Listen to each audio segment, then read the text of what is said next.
வெற்றி மாலை சூடி வரும் கருப்பசாமிதான்.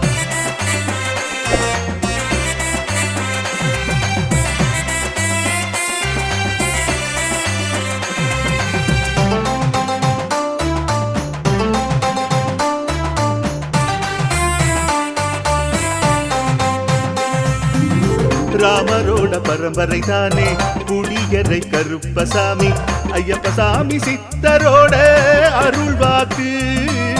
முழு முதற் கடவுளை வணங்கி அரோகரா என்று முழங்கி பாண்டி சித்தர் வழியில் வந்த ஐயப்பசாமி. கருப்பசாமி சத்தியத்தால் காட்சி தரும் சாமி என்போம்.